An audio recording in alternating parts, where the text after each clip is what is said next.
Hello everyone, welcome to Study Simplified. In this video, we are going to do part 4 of Mughal Empire. Part 1, 2 and 3 we have already covered, तो जिन्होंने भी पहले के videos नहीं देखे वो जाके ज़रूर देखिएगा. पार्ट 4 में हम कवर करने जा रहे हैं मुग़ल एम्पायर के एडमिनिस्ट्रेशन, आर्किटेक्चर एंड लिटरेचर. तो चलिए एक बार जो भी हम लोग लास्ट क्लास में किए थे उसको एक बार रिवाइज कर लेते हैं. तो मैंने आपको लास्ट क्लास में बताया था कि जो लेटर मुगल्स हैं उसमें जो सबसे लास्ट रूलर होते हैं उनका नाम क्या होता है, तो बहादुर शाह टू. ठीक है, याद रखिएगा, इंपॉर्टेंट है, क्वेश्चन में कई बार आता है. Bahadur Shah two was the last Mughal empire. ठीक है, और ये 1857 का जो रिवॉल्ट हुआ था उसमें भी पार्टिसिपेट किए थे. After that he escape to Rangoon. ठीक है, जहाँ पे उनकी डेथ हो जाती है. तो देखिए आज हम लोग एडमिनिस्ट्रेशन से स्टार्ट करने वाले हैं.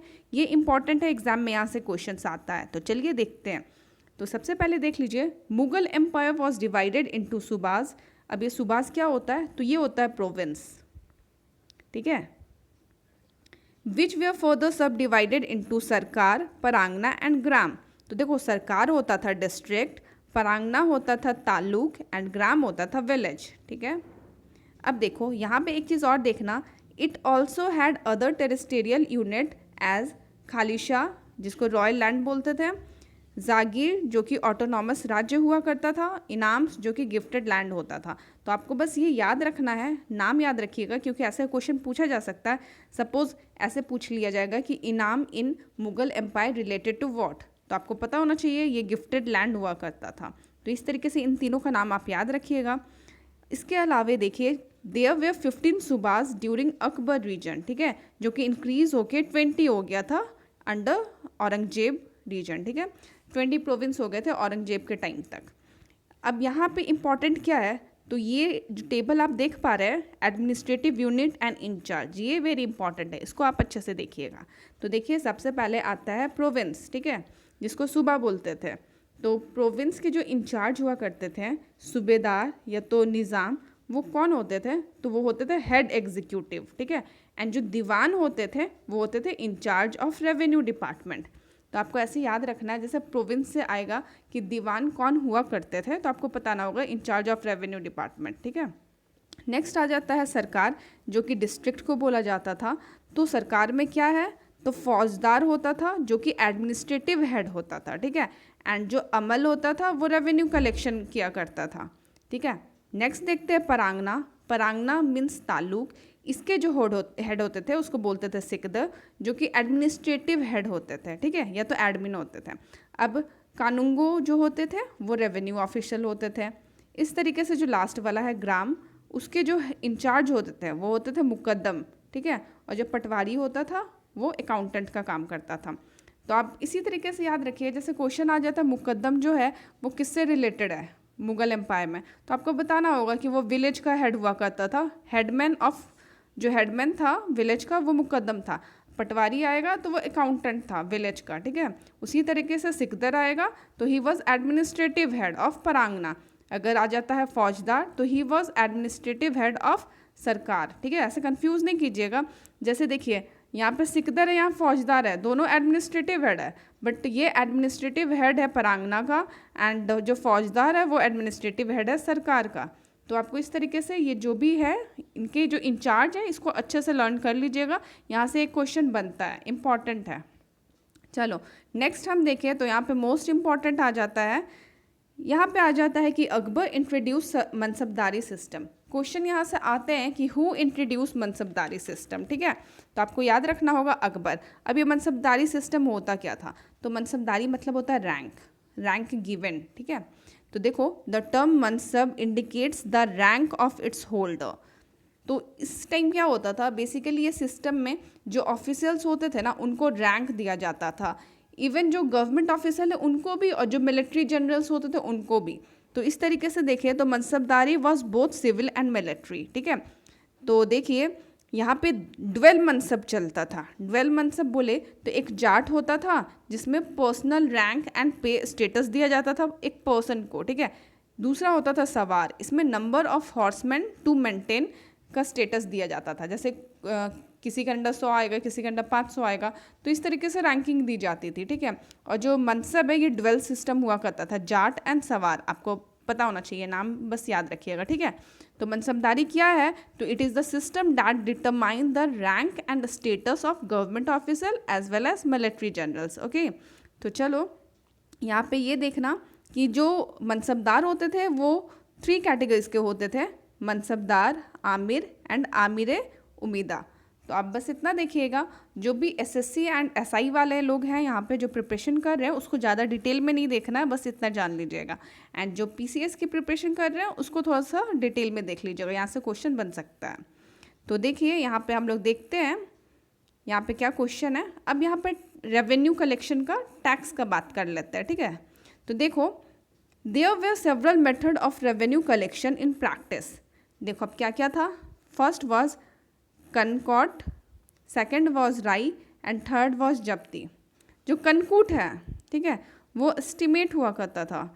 जो राई है, yield per unit area, area wise जो ये राई है वो लिया जाता था। थर्ड आ जाता है जब्ती, जो कि क्रॉप प्रोडक्शन के बेसिस पे लिया जाता था।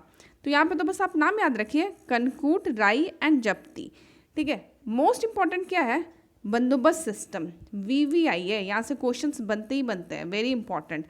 बंदोबस्त सिस्टम जो कि मुगल एम्पायर के टाइम में था, तो सबसे पहले ये किसने इंट्रोड्यूस किया था, तो तोदरमल, ठीक है। अकबर के कोर्ट में जो तोदरमल थे उन्होंने ये चीज़ को पायोनियर किया, बंदोबस्त सिस्टम, जिसको जब्ती सिस्टम भी बोलते हैं। अब इसके अंडर क्या होता था, तो आपको ये याद रखना है, a standard method of collection based on rate of crops determined after assessment of 10 years.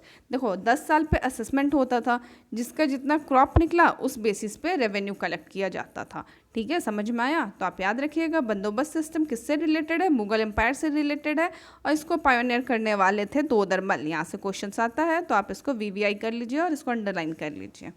चलो नेक्स्ट हम लोग देखते हैं। तो यहाँ पे एक और इम्पॉर्टेंट पॉइंट है, मददे मास, ठीक है। ये जो है ये क्या था, तो इसमें क्या होता था कि जो लैंड ग्रांट किया जाता था पीपल ऑफ रिलीजियस असाइनमेंट, ठीक है। तो मदद मास में जैसे कोई रिलीजियस लोग हैं, ठीक है, उनके लिए लैंड ग्रांट कर दिया जाता था, ठीक है, as a help, as a gift. तो आप इसको याद रखिएगा, मदद मास से भी क्वेश्चन बनता है। नेक्स्ट देखते हैं, यहाँ पे अब कल्चर स्टार्ट हो रहा है। तो कल्चर में हम लोग बेसिकली आर्किटेक्चर पढ़ेंगे।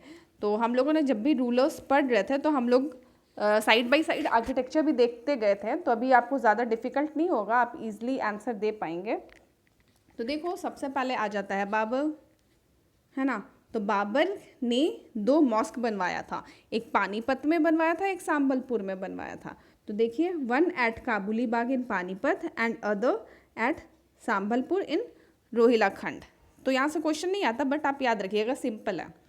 इन्होंने 2 मॉस्क बनवाया था। नेक्स्ट आ जाते हैं इनके बेटे, जिनका नाम होता है हुमायूं। तो Humayun tomb was built by his widow Haji Begum. इनका जो बिल्ट है ये हाजी बेगम ने बनवाया था, ऐसा यहाँ पे मेंशन है, बट आपको ये भी याद रखना है हुमायूं टॉम जो दिल्ली में है, ठीक है, वो अकबर ने बनवाया था, ठीक है। तो ये 2 पॉइंट आप याद रखिएगा। और अगर हुमायूं की बात की जाए तो हुमायूं ने जमाली मॉस्क बनवाया था, एक ही चीज़ बनवाया था, तो इजी है, याद रखिएगा, यहाँ पे मेंशन नहीं किया हुआ, आप इसको नोट कर लीजिए। नेक्स्ट हम लोग देखते हैं फतेहपुर सीकरी का, जहाँ भी बात आएगा आप समझ जाइएगा कि ये अकबर से रिलेटेड है। तो देखिए, unusual building at Fatehpur Sikri is Panchmahal, ठीक है। Panchmahal has the plan of Buddhist vihara. इसके अलावा देखिए, Mariam palace, Diwane Aam, Diwane Khas at Sikri are Indian in their plan. अब देखो आपको ये याद रखना है कि जो भी फतेहपुर सीकरी में बनाया गया है वो अकबर ने ही बनवाया है, ठीक है। और अकबर का जो भी कंस्ट्रक्शन है, लाइक आगरा फोर्ट, बुलंद दरवाज़ा, जोधाबाई पैलेस, तो ये सब आपको याद रखना है कि कहीं ना कहीं ये जो फतेहपुर सीकरी है उससे रिलेटेड है। बस जो आगरा फोर्ट है, आगरा फोर्ट कहाँ पे है, तो आगरा फोर्ट आगरा में है। तो एकमात्र यही चीज़ है जिसने जो आउट ऑफ फतेहपुर सीकरी है जो अकबर ने बनवाया है। नहीं तो आगरा से रिलेटेड जो भी है वो किसने बनवाया है, तो वो शाहजहां ने बनवाया है, एक्सेप्ट आगरा फोर्ट। तो इसको आप नोट डाउन कर लीजिएगा, ठीक है। अब देखो बुलंद दरवाज़ा आ जाता है, जो कि किसने बनवाया, अकबर ने बनवाया। और ये क्या था, तो बिल्ड आफ्टर गुजरात विक्ट्री, ठीक है, formed the main entrance to Fatehpur Sikri. Fatehpur Sikri का मेन एंट्रेंस है, एंट्रेंस गेट है, तो ये गुजरात के विक्ट्री के बाद अकबर ने बनवाया था। चलो, इसके अलावा जो सलीम चिश्ती का टॉम्ब है वो भी अकबर ने बनवाया, ठीक है। Palace of Birbal, palace of Tansen, ये सब कहाँ पे? फतेहपुर सीकरी में है, तो इसको अकबर ने बनवाया। चलो, अब इसके अलावा Akbar also begin to build his own tomb at Sikandra which was later completed by Jahangir. तो जब वो मर जाते हैं तो उनका जो टॉम्ब इनकम्प्लीट रह जाता है वो कंप्लीट करवाता है जहांगीर, ठीक है। कहाँ पे? सिकंदरा में। तो याद रखिएगा अकबर का टॉम्ब कहाँ है? सिकंदरा में। वेरी इंपॉर्टेंट है। चलो, इस तरीके से अब नेक्स्ट आ जाता है। पहले तो आप मेरे को ये बताइए कि जो जहांगीर थे, है ना, उन्होंने क्या क्या बनवाया था। तो जहांगीर ने मोती मस्जिद बनाया था। अब नेक्स्ट हम लोग वही पढ़ने वाले हैं। तो देखो, जहांगीर बिल्ट मोती मस्जिद इन लाहौर। अब ये जो मोती मस्जिद है ना, मैं इसलिए पूछी कि जहांगीर ने क्या बनवाया था, बिकॉज जो मोती मस्जिद है वो 3 है एंड ये तीनों डिफरेंट जगह है और बहुत कन्फ्यूज़न होता है इसमें। तो आपको मैं एक बार क्लियर कर दे रही हूँ, जहांगीर ने जो मोती मस्जिद बनाया वो लाहौर में है। इसके अलावा शाहजहाँ भी मोती मस्जिद बनवाते हैं, ठीक है। शाहजहाँ जो मोती मस्जिद बनवाते हैं वो आगरा में है, ओके। एंड जो औरंगज़ेब से रिलेटेड है, औरंगज़ेब ने भी मोती मस्जिद बनवाया है और ये कहाँ है? ये दिल्ली में है। तो बस आप याद रखिएगा इतना, ठीक है। तो देखिए, अब हम लोग जहांगीर के बाद शाहजहाँ पे आ जाते हैं। तो शाहजहाँ ने क्या क्या बनवाया था? ताजमहल बनवाया था, इनके टाइम में Jama Masjid and red fort भी बना था। तो ये इजी है, कंफ्यूज नहीं होना है यहाँ पे। और इसके बाद हम लोग आ जाते हैं औरंगज़ेब पे। तो औरंगज़ेब ने क्या क्या कंस्ट्रक्ट करवाया था? तो औरंगज़ेब ने ज़्यादा कुछ नहीं करवाया था, इनका आपको एक ही याद रखना है, इन्होंने बनवाया था बादशाही मस्जिद इन लाहौर एंड मोती मस्जिद कहाँ पे? दिल्ली में। ये 2 चीज़ इन्होंने बनवाया था। बट एक और फेमस मॉन्यूमेंट है जो इनसे रिलेटेड है, जो इन्होंने नहीं बनवाया था, मैं आपको बताती हूँ। एक और मॉन्यूमेंट है, only monument associated with Aurangzeb is Bibi ka Maqbara, ठीक है, which is the tomb of his wife. अब जो बीबी का मकबरा है वो किसने बनवाया था? तो वो इनके बेटे आज़म शाह, नोट डाउन कर लीजिएगा, ये बुक में गिवन नहीं है। आज़म शाह जो कि औरंगज़ेब के बेटे थे, उन्होंने बनवाया था बीबी का मकबरा। और ये कंफ्यूज नहीं होना है, ये औरंगज़ेब की वाइफ का टॉम्ब बना हुआ है। और उनकी वाइफ का क्या नाम था? क्वेश्चन ऐसे भी आता है, वेरी इंपॉर्टेंट है। तो राबिया उद दौरा, it is very important. And ये जो है ना बीबी का मकबरा, बोथ आर वेरी इंपॉर्टेंट। ये जो बीबी का मकबरा वाला क्वेश्चन है, ये तो केबीसी में भी पूछा गया था, कौन बनेगा करोड़पति में। एंड इसके अलावा एसएससी एंड रेलवे तो पूछता है ये सारे क्वेश्चंस, तो इम्पॉर्टेंट आप अंडरलाइन करते जाइएगा और जो गिवन नहीं है उसको नोट डाउन करते जाइएगा, ठीक है। अब यहाँ पे हम लोग देख लेते हैं कुछ पेंटर्स के बारे में। तो देखिए, हुमायूं के कोर्ट में जो फेमस पेंटर थे उनका नाम था मीर सैयद अली एंड अब्दस समाद। तो आपको नाम याद रखना है, मीर सैयद अली एंड अब्दस समाद, ओके। अगर बात करें हम अकबर के कोर्ट की, तो दसवंत एंड बासवान, इन दोनों का नाम याद रखना है। उसके अलावे जहांगीर के कोर्ट की बात करें तो Abdul Hasan and Ustad Mansoor and Bisandas, ठीक है। तो इस तरीके से आप नाम याद रखिएगा, यहाँ से क्वेश्चन आ सकता है। हुमायूं के कोर्ट में कौन थे? अकबर के कोर्ट में कौन था? जहांगीर के कोर्ट में कौन था? तो एक बार हम लोग फिर से रिवाइज कर लेते हैं। हुमायूं के कोर्ट में थे मीर सैयद अली एंड अब्दस समाद। अकबर के कोर्ट में थे दसवंत एंड बसावान। जहांगीर के कोर्ट में थे अब्दुल हसन, उस्ताद मंसूर एंड बिशनदास, ठीक है। कंफ्यूज मत होइएगा, ये लर्न करने वाली बात है, आपको लर्न करना ही पड़ेगा। तो चलिए, यहाँ पे हम लोगों ने देखा आर्किटेक्चर पार्ट। अब आ जाता है titles given by Mughal rulers. तो देखिए, आप यहाँ पे एक टेबल देख पा रहे होंगे। अब ये टेबल आपको लर्न तो करना है, जो भी पीसीएस की प्रिपरेशन कर रहे हैं या यूपीएससी वगैरह के एग्जाम दे रहे हैं उनको तो ये पढ़ना ही है, ठीक है। बट जो भी एसएससी एंड रेलवे वाले हैं या तो जो एसआई का भी एग्ज़ाम दे रहे हैं, उनके लिए मैं बताती हूँ कौन सा इंपॉर्टेंट है जो प्रीवियस ईयर में आ रखा है, आपको वो देख लेना अच्छे से। तो देखिए, ये जो राजकवि टाइटल है किसको दिया गया था? फैजी को दिया गया था बाई अकबर। सेकंड वाला देखिए, कवि प्रिय, ये किसको दिया गया था? बिरबल बाई अकबर। तो अकबर के कोर्ट में हुआ करते थे 9 जेम्स, जिसको नवरत्ना बोलते थे, उसमें से फैजल एंड बिरबल भी हुआ करते थे। तो फैजल को टाइटल मिला राजकवि एंड बिरबल को मिला कवि प्रिय, ठीक है। तो ये दोनों वेरी इंपॉर्टेंट है, ये क्वेश्चन पूछा जाता है, ठीक है, वेरी इंपॉर्टेंट। तो आप लोग इसको देख लीजिए और बाकी पीसीएस वाले एक बार सबको रीड कर लीजिएगा। एक दो हम लोग देख लेते हैं, जैसे कि जगत गुरु, ठीक है, ये जो टाइटल है किसको दिया गया था, तो हरिविजय सूरी को दिया गया था। एंड ये किसके रूलिंग टाइम में दिया गया था, तो अकबर के रूलिंग टाइम में दिया गया था, ठीक है। नेक्स्ट हम लोग देख लेते हैं ज़ारी कलाम, तो ये मोहम्मद हुसैन को टाइटल दिया गया था और ये भी अकबर के टाइम में दिया गया था। तो इसी तरीके से यहाँ पे टेबल में जो भी दे रखा आप इसको एक बार अच्छे से पढ़ लीजिएगा, ठीक है। महाकविराज की बात की जाए तो सुंदर दास, ये शाहजहाँ के टाइम में दिया गया था। तो आप एक बार देख लीजिएगा। बाकी आपको राजकवि एंड कवि प्रिय वेरी इंपॉर्टेंट है, इसको अच्छे से लर्न कर लीजिएगा। नेक्स्ट एक और टेबल आ जाता है जहाँ पे हम देखते हैं लिटरेचर ऑफ मुगल पीरियड दे रखा है। ये काफ़ी बड़ा टेबल है, इसमें बुक, ऑथर एंड कंटेंट्स दे रखा है। तो इसमें भी जो मोस्ट इम्पॉर्टेंट है मैं उसके नाम बताने वाली हूँ, तो आप लोग इसको अच्छे से कर लीजिएगा। तो सबसे पहले आ जाता है तुजुके बाबुरी, ये किसने लिखा था, बाबर ने लिखा था, ठीक है। एंड मैंने आपको बताया था कि इसको पर्शियन लैंग्वेज में कन्वर्ट करके बाबर नामा लिखा गया है। और वो किसने लिखा है, तो वो लिखा है अब्दुल रहीम खान खाना ने, जो कि अकबर के कोर्ट में हुआ करते थे। एंड अकबर के टाइम में इसका ट्रांसलेशन हुआ था, ठीक है, आप याद रखिएगा। ये ऑटोबायोग्राफी है बाबर की, ठीक है। और इसमें क्या दे रखा है, कंटेंट्स देख लीजिए। तो इन्होंने military tactics and administrative organisation during his period describe किया है।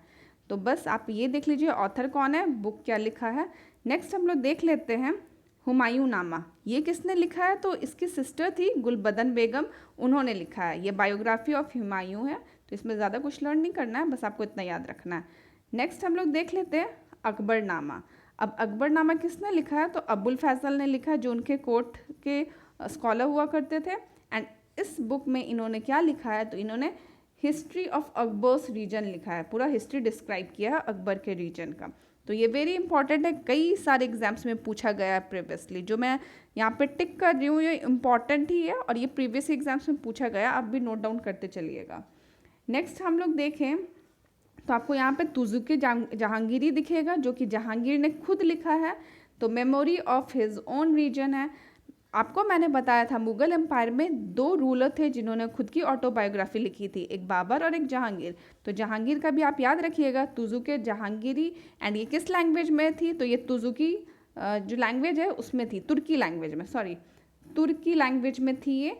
और जो बाबरनामा है उसको अब्दुल रहीम खाना ने कन्वर्ट कर दिया था पर्शियन लैंग्वेज में, तो याद रखिएगा। नेक्स्ट हम लोग देखते हैं, तो यहाँ पे आ जाता है एन अकबरी, ये किसने लिखा है, तो ये भी अबुल फैसल ने लिखा है और इसमें भी हिस्ट्री ऑफ अकबर रीजन दे रखा है। तो अबुल फैसल ने दो इंपॉर्टेंट बुक्स लिखी है, तो उसका नाम याद रखिएगा, एग्जाम में पूछा जाता है। इसके अलावा हम देखें तो आ जाता है शाहनामा, ओके, जो कि इनायत खान ने लिखी है। तो आप देखिए यहाँ पे दो शाहनामा देख पा रहे होंगे, इनायत खान एंड मोहम्मद शालिह। तो अगर क्वेश्चन आता है तो दोनों ऑप्शन साथ में नहीं आएंगे, ठीक है, इनायत खान एंड मोहम्मद शालिह दोनों ऑप्शन में साथ में नहीं आएंगे। तो आप इस तरीके से दोनों ऑथर को याद कर लीजिए, क्योंकि शाहनामा भी इंपॉर्टेंट है। इसके अलावा हम देखें तो एक और आपको पढ़ना है सिरे अकबरी।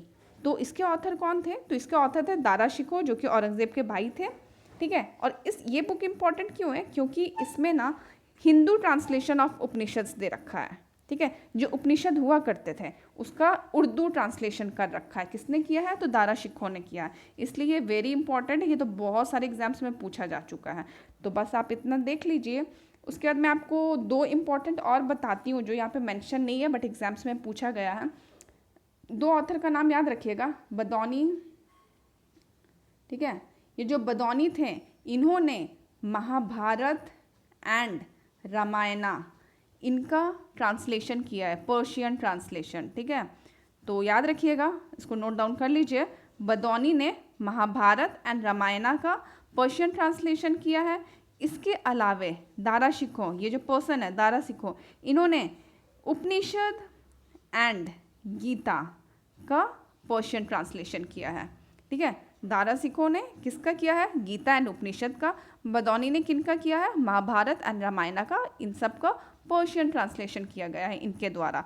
तो ये क्वेश्चन VVI है, आप नोट डाउन कर लीजिए, ये एग्जाम में पूछा जाता है बार बार। तो चलो हम लोगों ने कंप्लीट किया। इसके बाद आ जाता है मराठा स्टेट, जो हम लोग अगले क्लास में देखेंगे। बट एक और टॉपिक है जो मैं कल स्किप कर गई थी, तो मैं आपको बता देती हूँ। वो टॉपिक है डिक्लाइन ऑफ मुगल एम्पायर। इसको हम लोग जल्दी से एक बार देख लेते हैं इसमें क्या क्या पॉइंट्स दे रखा है। तो देखिए, सबसे पहले पॉइंट जो दे रखा है, Aurangzeb's Rajput Deccan and religious policy. तो हम सबको पता है कि औरंगजेब जो थे वो इनटॉलरेंस थे टुवर्ड अदर रिलीजन। तो जैसे कि देखो, हम लोग को ये भी पता है कि जो तेग बहादुर थे, जो 9th सिख गुरु थे तेग बहादुर, तो उनके साथ इन्होंने क्या किया था, उनको बोला था कि आप इस्लाम में कन्वर्ट कर जाइए। वो इस्लाम को कन्वर्ट नहीं किए, अपने आप को अडॉप्ट नहीं किए, तो क्या किया कि उनका एग्जीक्यूशन कर दिया। ठीक है, तो इस तरीके से जो उनके बेटे होते हैं, जो गुरु गोविंद सिंह होते हैं, जो 10th सिख गुरु होता है, वो काफ़ी गुस्सा हो जाता है। फिर वो खालसी पंथ की स्थापना कर देते हैं, ऑर्गेनाइज करते हैं, जिसमें कि वो मुस्लिम के अगेंस्ट वॉर करते हैं। ठीक है, तो आपको इतना याद रखना होगा। इसके अलावा देखिए, weak successor who were incompetent both as administrator and general. इनके बाद जो भी लेटर मुगल्स आए वो बहुत कम टाइम पीरियड के लिए रूल कर पाए थे, और इसी समय कुछ फॉरेन इन्वेजन्स भी हो जाता है, प्लस ब्रिटिश कॉन्क्वेस्ट भी हो जाता है। तो वो भी पॉइंट्स हम देखेंगे आगे। फिर वॉर ऑफ सक्सेशन। अब देखो, जैसे कोई मर जाता था तो उनके जो बेटे होते थे वो आपस में ही लड़ने लगते थे। इस तरीके से यूनिटी नहीं थी, तो बाहर से आक्रमण भी ज़्यादा स्टार्ट हो गया था। तो इसी तरीके से आपको पॉइंट्स याद रखना है। फिर देखो, growth of Maratha and other regional powers in Bengal. तो हम लोगों ने देखा था कि औरंगजेब के टाइम में शिवाजी, ठीक है, शिवाजी का नाम याद रखिएगा। औरंगजेब के टाइम में शिवाजी जो होते हैं वो मोस्ट पावरफुल मराठा किंग होते हैं, और औरंगजेब उनको एलिमिनेट नहीं कर पाता है। तो इस वजह से वो एक कॉन्स्पिरेसी रचता है, जिसमें कि वो शिवाजी को बातचीत के लिए अपने कोर्ट में बुलाता है एंड फिर उनको कैप्चर कर लेता है। बट शिवाजी अपने सूझबूझ से वहाँ से भाग जाते हैं। ठीक है, इस तरीके से वो बच जाते हैं। तो इसी टाइम में क्या था कि जो बंगाल है, हैदराबाद है, अवध है, मैसूर है, ये सब भी इमर्ज करने लगा धीरे धीरे, खुद को ये लोग भी स्ट्रॉन्ग करने लगा। नेक्स्ट पॉइंट देख लेते हैं, foreign invasion by Nadir Shah. तो देखो, नादिर शाह किसके टाइम में आया था, ये क्वेश्चन बहुत पूछा जाता है। तो मोहम्मद शाह, ठीक है, आप याद रखिएगा, मोहम्मद शाह के टाइम में कौन आया था, नादिर शाह आए थे। ठीक है, और ये अपने साथ peacock thorn and Kohinoor diamond ले गए थे। तो ये बहुत इंपॉर्टेंट क्वेश्चन है, इसको तो VVI कर लीजिए, बहुत सारे एग्जाम्स में पूछा गया। तो देखो, पीकॉक थॉर्न तो ले ही गए, प्लस कोहिनूर डायमंड भी ले गए। और ये कोहिनूर डायमंड कहाँ से निकला था, तो ये निकला था गोलकुंडा के माइंस से। तो ये भी क्वेश्चन कई बार पूछा जाता है कि कोहिनूर डायमंड कहाँ से निकला था, तो हो जाएगा गोलकुंडा माइंस। ठीक है, याद रखिएगा, इंपॉर्टेंट है। इसके अलावा देखिए, जो लास्ट पॉइंट है, ब्रिटिश कॉन्क्वेस्ट ऑफ इंडिया। तो हमें पता ही है कि जहांगीर के टाइम में 2 इंग्लिशमैन आए थे। तो देखिए, जो सेकंड वाले थे, जिनका नाम था सर थॉमस रॉ, वो परमिशन लेने आए थे जहांगीर का to set up port at Surat, trading port at Surat, है ना। तो आप याद रखिएगा, जो सर थॉमस रॉ आए थे वो परमिशन लेने आए थे to set up trading port at Surat. तो जो जहांगीर है उसने परमिशन दे दी थी, और इस वजह से क्या होता है कि ट्रेडिंग वगैरह सब स्टार्ट हो जाता है, और धीरे धीरे ब्रिटिश कॉन्क्वेस्ट इन इंडिया चालू हो जाता है। तो यही रीज़न था डिक्लाइन करने का मुगल एम्पायर का, तो आप याद रखिएगा। इसके बाद तो हम लोग नेक्स्ट चैप्टर स्टार्ट करेंगे, जिसमें मराठास के बारे में पढ़ेंगे। बट यहाँ पे एक मैप है, आप इसको एक बार देख लीजिए। तो देखिए, जो आप मैप देख पा रहे हैं, इसमें मुगल एम्पायर के बारे में दे रखा है, कितना ज़्यादा एक्सपेंशन था इनके टाइम में। आप देख सकते हैं काबुल, यहाँ पे जो काबुल है, अफगानिस्तान वाला एरिया, वो पूरा एरिया से अपना ये जो पूरा इंडिया है ऑलमोस्ट सब कुछ कवर था, बस ये साउथ का पार्ट जो है मदुरई को छोड़ के, है ना। एंड यहाँ पे देखिए साइड में ये छोटा सा मराठा दिख रहा होगा, तो ये मराठा वाला एरिया एंड साउथ में जो मदुरई वाला एरिया, उसको छोड़ के मुगल एम्पायर अच्छे से एक्सपेंशन कर चुके थे। एंड औरंगजेब के टाइम में जो ये आपको दिख रहा है मराठा एम्पायर ऑरेंज कलर का, ये धीरे धीरे एक्सपैंड करता है। ठीक है, जब औरंगजेब डिक्लाइन करने लगते हैं तो जो मराठा है वो एक्सपैंड करता है। तो जब हम मराठास के बारे में पढ़ेंगे अगले क्लास में, तो हम लोग देखेंगे कि उन्होंने कैसे एक्सपेंशन किया। तो देखिए, ये मैप आप देख लिए होंगे, अब आपको आइडिया लग गया होगा। तो होप आपको सब कुछ समझ में आया होगा। तो चलिए ठीक है, आज के लिए बस इतना ही, मिलते हैं नेक्स्ट वीडियो में। If you want to recommend anything, please do it in comment box. Thanks for watching.